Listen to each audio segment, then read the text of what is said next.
So, in respect of everybody's time, I'm going to get started. First, we want to say hello to everybody. I'm Rhiannon Gadibe, Trilogy's Chief of Staff, and we want to thank you so much for joining us for Trilogy's quarterly market commentary. We hope you find all of this content valuable. Um, we'll be touching on this a little bit later, but should you have any questions during the session, we ask you to feel free to email them to investment.team@trilogyfs.com. We'll be monitoring that for any questions. Of course, should you have questions or concerns after this concludes, you can always reach out to your advisor. So, without further ado, I'd like to introduce Trilogy's Chief Investment Officer, Mike Serio. Thank you, Rhiannon. Okay, lots to talk about today. Let's get to it. So what exactly do we want to talk about? We're going to do a review of year-to-date and second quarter data and market performance. It's been a wonderful year so far, so we'll go over that.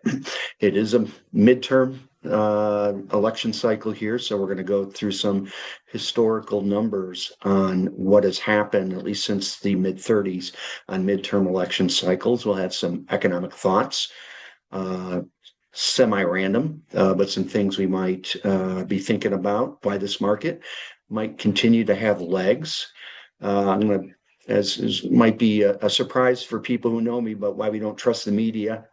We'll go through our tactical ideas, and then, as Rhiannon said, we're going to give you time to email in some questions and comments. And below that, and I'm going to have this up a couple times during the presentation, it's investment.team@trilogyfs.com for questions or comments. So let's get to the midterm election cycle here. And you can see that it actually looks pretty normal. The downdrafts or the drawdowns here are a little higher than they usually are, and that's for uncertainty. When the markets are uncertain, they have a tendency to be volatile. And in this case, uncertainty would lie not only in geopolitical possibilities out there, but in tax law and the way policy is going. But you'll see we had a 15% return in second quarter, which is just an amazing quarter in any sense. Historically, the second quarter is actually the worst, and averages a 4.4% decline. So if you would have told me January 1st, we would have a war in Iran, we would have some inflationary issues, we'd have oil doing what it's doing. I don't know anybody who would have said, boy, we'd be up 15% in one quarter. But we're not out of the woods yet. There are some themes out there which are going to be voted on. The big ones are affordability and data centers. We're going to talk about affordability in a little bit. So let's go to what those numbers actually are. And if you look at benchmark data, and this is provided by our partner ETF Action, you will see that the S&P 500, we were having a down year before this quarter, but we're still up a little over 10%. The smaller stocks, mid caps are up 17. Some of the other ones you look at are EFA, and that's Europe, Australia, and the Far East, finally having a decent year, up 10. And the one to be in is in emerging markets, which is up about 26%. That's has been a market that's underperformed drastically over the last 20 years, but got a lot of that back over the last 6 months. If you look at other markets, you'll see real estate's doing okay, up 11%. Bonds are just hanging in there, but they're doing their job of hedging our stock portfolios to the extent you can have all stocks. You'll see the commodity index, in spite of gold having some problems here over the past 4 or 5 months, the commodity index is up 16%. So I would say, all in all, it's been a super year so far. If you look again historically, this is a way to measure volatility in the market. We take the options market, which is a pretty smart market, and you'll see that the midterm elections are usually the height of market volatility any way you look at it. And that's third quarter. So I would expect some volatility coming in third quarter, maybe early fourth quarter before the election. excuse me, if you look at the drawdown we've had this far, we had about a 9% drawdown, not necessarily getting us to that correction territory, but certainly something that we'd be expecting. Now let's get to some areas, facets of the market we want to talk about. The first one we always get is technology, and you'll see technology again continues to do very well, but you'll see U.S. tech profits there. That's the green line versus tech performance. That's the red line. And then you'll see that certainly it's been a great area to be in, at least since the beginning of the century, after the tech blow off ending in about '03. But it has delivered. It has delivered earnings, and we call it punching above its weight. So that's been a good place to be. We've had our heavy tech concentrations that have worked out. But what we have to do is separate technology from what we call the Magnificent Seven stocks. And those stocks would be the Alphabets, the Microsofts, the Netflix. What we're seeing here, now let me explain this chart here for a second. You'll see the price of those Magnificent Seven stocks. That's in the red line. And in June, they actually had a negative month, well, which was pretty amazing because the other 493 stocks actually did very well. Now, when you look at history as a guide, it'll say that a really solid market is less concentrated and more broad-based. So what we've seen is that a number of the other 493 companies, X the Magnificent Seven, have been doing quite well.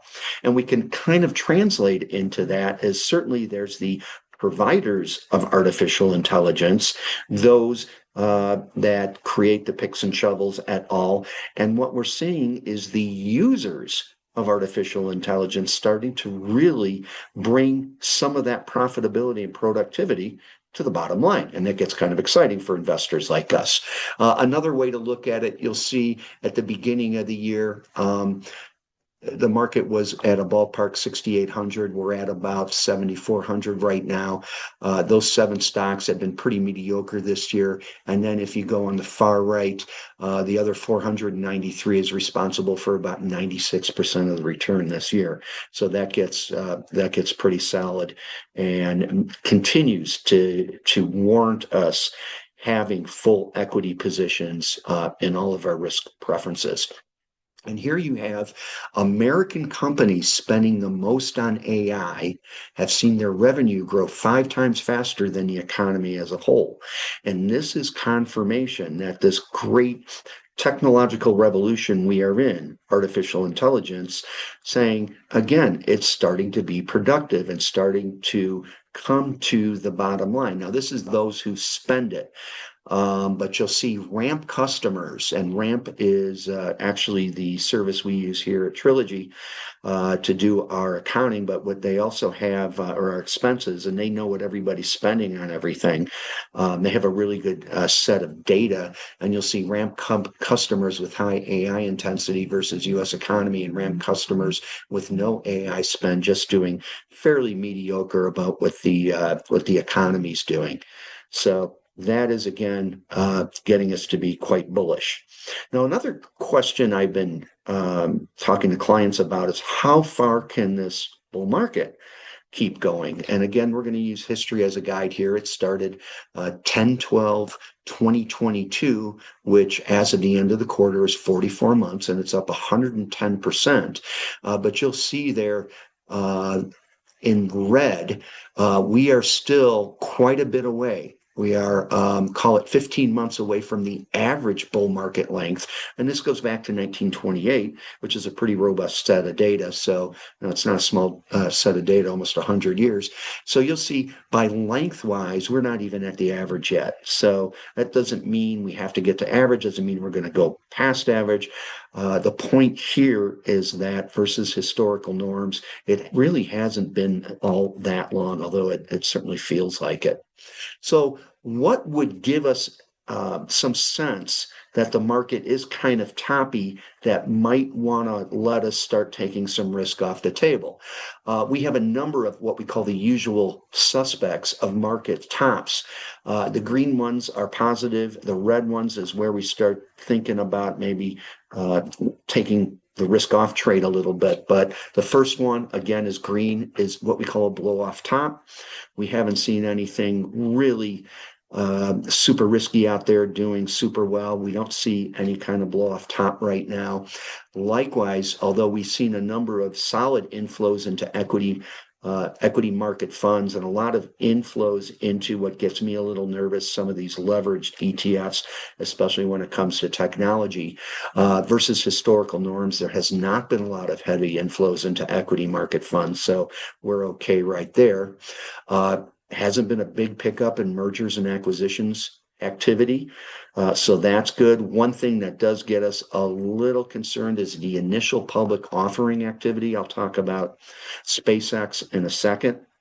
That we've seen some firms out there going to the capital markets, not necessarily for growth capital, and that's capital. You want to sell some of your firms so you can take that capital and invest them back in your business. But as liquidity capital is enabling some people to pull some chips off the table and take some of their profits, which is there's certainly nothing wrong with that.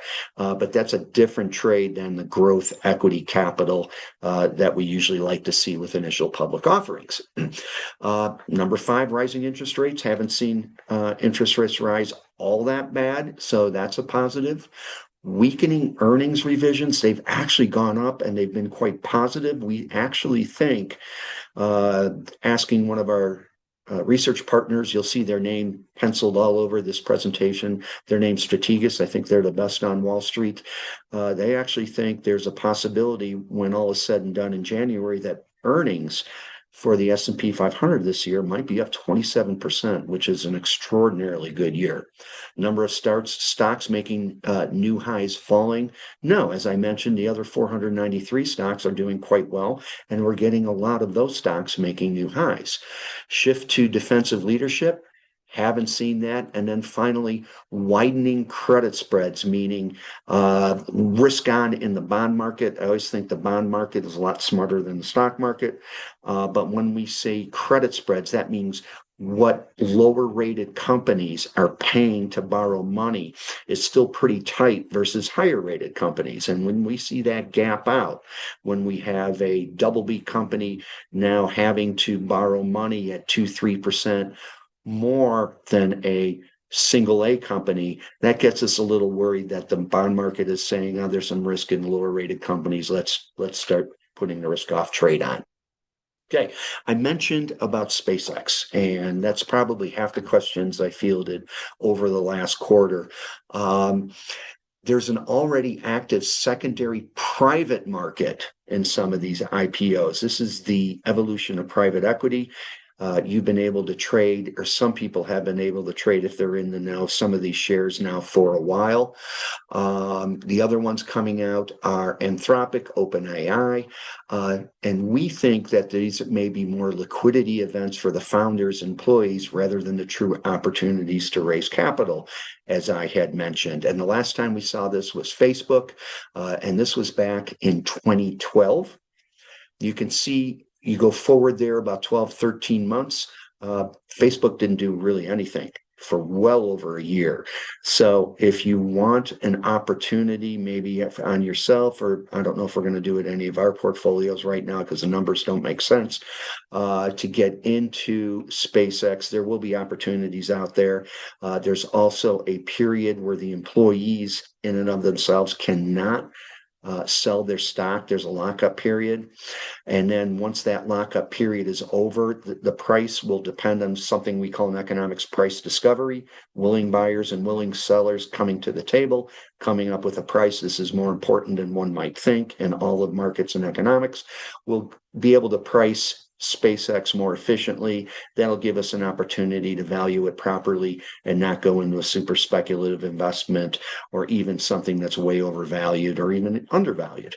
So I think we need to just hold off on that and put away the hype because I thought this one was interesting. I thought SpaceX was actually only about 5 or 6 years old. It's actually 24 years old. So you can have some people there that have been working well over 2 decades that really don't make a lot of money. They're still making startup compensation for 2.5 decades almost. I'm sure they have tuition payments like all of us. I'm sure they have retirement they want to think about. So this is a liquidity event for the founders. You can see some of the timeline for the other big IPOs over the last 20 years, Facebook, Tesla, Nvidia, et al. They hadn't been around all that long. So think of those things as having more a need for growth capital. And I think what we're seeing right now is liquidity for the founders. Okay, other questions. Price of gasoline. It affects everybody. It not only affects people with internal combustion engine cars, obviously those driving EVs don't worry about it as much as people that have ICE cars, but certainly everything we own was once on a truck. I've been trying to figure out what hasn't been on a truck, but so everything we own, one of the inputs into the price of that is going to be petrochemicals. Now, when you look at it on a regional basis, and people don't believe this, but this is a really good one. This is AAA and the US EIA, Energy Information Administration, which is a nonpartisan group, looking at the cost of gasoline in different places. You can see that the actual crude oil cost, which is the dark blue bar, is going to be the same wherever you are because crude oil is a globally traded commodity. And to get a sense of what that's going for, all you have to look as West Texas Intermediate or North Brent C, and then you can see what that is, and that's the cost of delivery in Cushing, Oklahoma. The rest of it, and if you look at some areas like Hawaii and for our friends here in California, more is state tax, distribution premium, which is what it costs to move it, federal tax, and refining margin. So you ask yourself why it's $5.41 in California versus $3.16 in Indiana. It is 100% local cost and taxes. So I thought that was really interesting. So, if you're looking at the price of gasoline, again, some of it is going to depend on the price of the globally traded commodity, but mostly it's going to be on what the taxes and moving it around in that distribution premium. Now, again, let's get back to the market and let's take a look at operating margins. And if you look at operating margins right now, again, this is good news for shareholders and that they are near an all-time high. If this chart went way farther back and only goes back to 2011, but you can see we're almost at 21%, and that's a real positive. And a lot of that will get introduced back to shareholders in the way of dividends, in the way of share repurchases. And then in this great era of capital expenditures with AI we're in, a lot of that is funding AI purchases. So again, it becomes a little bit self-fulfilling, but if companies are making a lot of money, they're going to start investing in their business if they're in a growth business. Another question we're always going to get is recessions. Recessions are very hard to predict. A lot of times you're in and out of recession before the government tells you you're actually in a recession. But as a famous politician once said, I think about I don't know, 38 years ago, is a recession is when your neighbor loses their job. A depression is when you lose your job. So a lot of us can feel it before it's actually announced. But you look at Goldman Sachs, pretty smart shop, obviously. Their risk of recession has moved from 25% this year to 15%, which is actually lower than it was before the war. And I find that kind of interesting. And in any one year, if you look at history, again, 1 out of 7 years, we do go into a recession. So it comes out to about 15% a year, being the field. So that's a real positive out there. And I'm having a hard time finding other economists that are going to put us into a recession this year. So again, despite what's going to be probably a more volatile third and fourth quarter, the economy continues, despite everything that's going out there, be strong. And the economy continues and markets continue to look through the bad news in the media and continues to march on. And then a couple other things I want to mention. Obviously, we have a new Fed chairman, and that brings some unpredictability to the market. So we went back and going all the way back till since JP Morgan acted as Fed chairman, the JP Morgan, not the bank. Just go back to Meyer Black, Eccles, McCabe, et al., throwing in Volcker, Greenspan, et al., some of the ones that may sound more familiar. Markets do trade down when a new Fed chairman comes, and we have Kevin Warsh now, who seems to be a little more hawkish than one may have thought, given this president's wants, and every president's wants to be very dovish. Dovish being they want to keep rates low, don't worry about inflation much. Warsh seems to be a little more hawkish, and we knew this coming in. Some of my contacts who know him personally said, yeah, he wants to fight inflation. So we haven't had that drawdown yet. It's only been a couple months. So again, another reason to expect a little bit of volatility, but again, nothing, at least as we can see right now, that would cause us to change some of our views. Two more. The other one that does get me a little worried is our economy generally we think it could grow a little over 3% a year on real terms. That's after inflation. And if you look at that red line, that goes back to 1966. And the red line just takes that number and compounds it by 3.1% a year. So we think that is the possibility of this economy. And when we get 3% growth, it means much more than cheaper, better TVs, more cars, and et al. It means better better health care.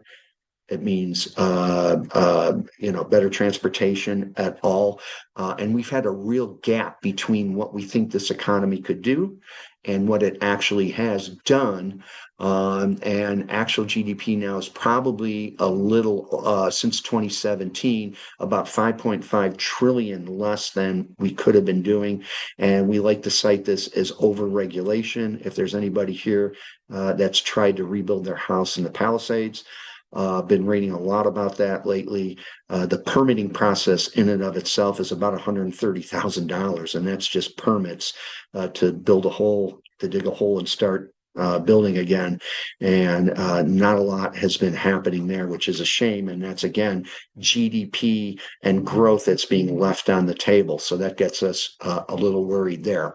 And then finally, we're always trying to figure out longer term, shorter term, what's going to get us worried. This is kind of interesting. Share of household wealth held by Americans 70 years and up. And most of this is in their homes. So about 33% of all wealth is held by people over 70 years old. Now, I don't know if we call it a crisis. I'm going to talk about the media in a second. They seem to use shocked and crisis constantly. I don't think there's too many crises out there that keep us up at night to any material degree. But for these homes that have gone through the roof, believe it or not, somebody's got to buy them. And so if you think your home is marked at $1, $2, $3, $4 million, especially I know in California, $4 million certainly buys a nice home in a lot of areas, but people I talked to never thought they'd live in a $4 million home. For it to be truly $4 million, it's only worth what somebody wants to pay for it, and you need somebody on the other side of the transaction. So eventually, this next generation, this next home buying generation, is not going to have that type of wealth.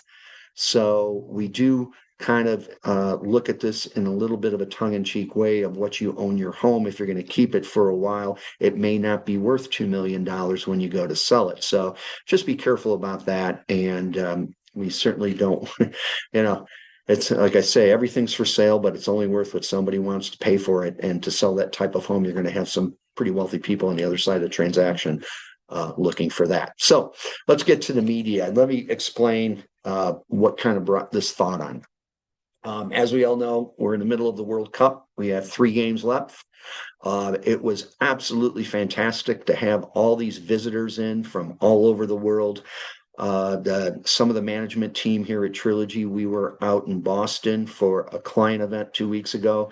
I happened to get in late the night before, and I'm sitting around an Italian restaurant in the north end of Boston, and some of the Scotsmen were still there from the game the night before, and couldn't have been the nicest people you ever wanted to meet.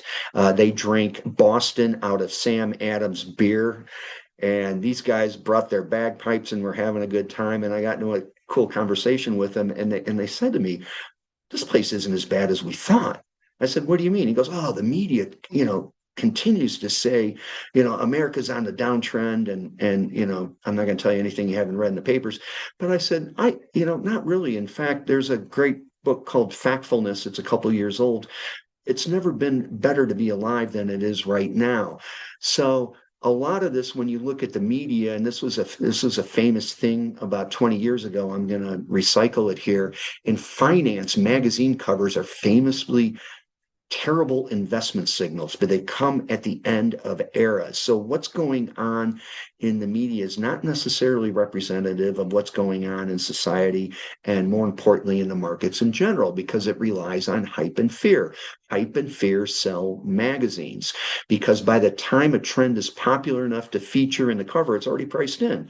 So this is a famous one from August 13th of 1979 of Business Week, The Death of Equities, that nobody wanted stocks anymore. We certainly just got through what we called the lost decade, where we had a couple bear markets. And if you invested in 1970 and 1979, 9 years later, you had about the same amount of money. So, of course, Business Week jumps on this bandwagon about 10 years too late. And I went back and took a look at the numbers. So in 1979, the start value was 99.71. The end value is 6,575. Today we sit at about 7,400. But just during that time, the change in price compounded at about 9.3% a year. So if you put $100 in the market in January of 1979 and you cashed out in 2025, assuming you didn't pay any taxes, you would have walked away with almost $22,000. So again, the media has a tendency to get it wrong a lot. If you look at some of the media cover stories recently, it'll tell you that AI is putting everybody out of work. You'll see the young, educated, and jobless by Bloomberg Business Week in May, Investors Business Daily, weekly, more spending, fewer people, and then the guy who always gets it wrong, The Economist, the job apocalypse. But then when you go to a number that hit last month, this was U.S. May non-farm payrolls rose 172,000 month over month versus an estimated 88,000 people. People are still getting employed. Certainly AI is changing the employment landscape. But I know here at Trilogy, I just took on some help on the investment side. I took this person on. He's a younger guy. He knows AI much better than I do. It's the people that can use AI and bring it to the bottom line that are the ones that are going to survive. So if you have a tip to give your younger people, don't be afraid of AI, but learn how to use it and make yourself more productive. And in the same vein, you look at some of the recent covers. How high will interest rates go? Well, as we mentioned, interest rates have not gone up that far. You'll see the angry market there by Business Week, and then how a certain administration is going to ruin the world. Well, I don't know if that's happened yet, at least not to date. Okay, let me finish up with some tactical ideas of where we're placing our money. One great ETF we've gone into is the Strategic Macro Thematic Opportunities Portfolio. That's a mouthful. Ticker SAMT. Let me go through the legacy, or what the older themes were that are still on: artificial intelligence. As I mentioned, operational efficiencies. Go farther to the right. Cash flow aristocrats, or companies that can self-fund, that don't have to go to the capital markets to expand. Deglobalization, borders are coming up. We're building more and more product in the United States. That's going to take some investment. We've done really well there. And then the industrial power renaissance, that goes along with utilities, given the amount of power artificial intelligence requires. The new one is something called analog edge, believe it or not, and it's old school. We are looking at entertainment facilities, food distributors, building products, and why? Because these are companies having a competitive advantage coming from tangible assets, infrastructure, and real world operations rather than knowledge based work. These are things that cannot be displaced by AI. It's built on physical networks, regulated assets, natural resources at all. Think Home Depot. I'm sure about 99% of us have done some household chores, some putting money into your house. I put up some cameras in my house, some security cameras, and I had to go to the hardware store 3 times because, of course, you forget things or break things. Um, Home Depot, Lowe's, at all. It's not going to be taken over by AI because when you need a 2x4 or a toggle bolt, you need it now, and you can't wait for Amazon to deliver it the next day. Also include companies that rely on hands-on execution or licensed professionals. Think dentists and doctors. PE now is starting to buy up dental firms because it's, whatever AI does, you're not going to get a bridge work replaced, or you're not going to get a cavity filled by AI. So they have a moat around there. And then finally, durable competitive advantages passed by tangible assets, reliable cash flows at all. Think mining. So that's our newest tactical idea, and we're going to put that in with some of ours here at Trilogy Utilities. I mentioned there is that the want for power is very, very high when it comes to AI. Value-based international equities. There's some that got way out of hand, Korea being one of them, but we went into looking at companies selling at a discount internationally. That's worked out for us. Japan, after 35 years, has worked out for us pretty well. And then if we wanted to go back and look at those commodities returned, that has done really well for us. So let me give you a preview. I want everybody to think about this in 3 months, almost 3 months to the day. We're going to have a special guest star here. His name is Dr. Jeremy Siegel. He works for a partner of ours, Wisdom Tree. Dr. Siegel has a PhD from MIT.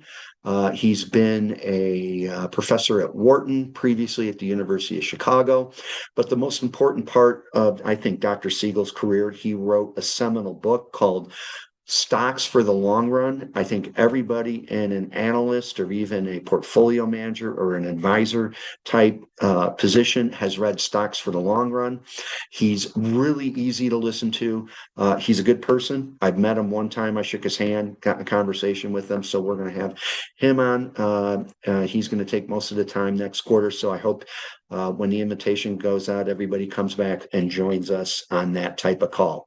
So before we get to questions and comments, as you know, I always like a quote, and a lot of them can be kind of funny, and this one's kind of 4th of July driven. It's been said that democracy is the worst form of government, except all of those other forms that have been tried from time to time, and that's Winston Churchill, who always had, I thought, the best quotes of all time. But let me kick it back to Rhiannon, and it'll be time for questions and comments. Thank you so much for all of that, Mike. Like we mentioned earlier, feel free to email any questions to investments.team@trilogyfs.com. But we do have this initial question. Gold earlier this year was the big winner. So what place does it have in the portfolios now? It's a tough asset class. I think I mentioned this in previous eras because gold, it's a shiny, heavy metal. You can't eat it, you can't drink it. It's too expensive to have industrial applications. But another great writer, if you're interested, named Peter Bernstein, he wrote a book called The Power of Gold. It's thought, and it has a 5,000-year track record. We can actually track semi-accurately for the first 4,500 years. It's thought of as a store of value. And when things get rough, especially geopolitical, the smart money sells off risk assets and starts buying gold. And when this thing moves, it moves very quickly. And a lot of our portfolios, a lot of our strategies, we do have 2 or 3% in the metal. It's been weak lately. That's okay. It doesn't bother me. It's kind of like, well, thank goodness it's not doing well. That means because the economy and everything else is doing well, but we do hold it as a hedge against unforeseen things out there, unforecastable things. And it's always, most of the time, it's pretty good to hold 2, 3% in gold just in case that, because when the world zigs, gold will zag. Now, going forward, I would continue to think we will hold it unless I can see something else that causes us to change. But right now, we're going to continue to hold a small portion of it. Thank you for your question. Wonderful. I think the only other thing that I see here is, do you see any further issues in private credit? I do see issues in private credit again for those companies not dealing, borrowing money and not dealing with AI successfully. And the usual suspects right now are the software companies because AI, it has shown can write software, its own software now, getting a little, 2001, A Space Odyssey here and HAL writing its own software. Um, they're still having problems. Fortunately, and I check this on a very regular basis, the two small private credit holdings we have in our alts investment, everything is going well there. All the investments as a whole are cash good, so that's pretty good. But yeah, there will be some issues in private credit. There are some funds out there that have what we call gated, which may or may not be bad. These are people trying to get out of the fund. And a lot of these interval funds set aside 5% for redemptions, which is good because if you need some liquidity, you can get out. But as we tell our clients, don't expect if things get a little rocky to get your money back at all problems. Now, it doesn't necessarily mean it's bad because you don't want to have to be running from the hills at the bottom of the market. You certainly don't want to be forced to keep your money in there. Nobody likes that. But everything we can tell in the private credit holdings we have, everything seems to be on track, and they've had some decent performance this year. So it's not one of those things that's keeping our investment committee awake. Wonderful. Well, and it seems to be about it for now, but Okay. obviously, we have another update scheduled for next quarter. We love to hear all of your questions. Feel free to send them over ahead of time or during the session. We'll have a great guest next time. But thank you, Mike, and thank you for everybody joining, and we look forward to next time.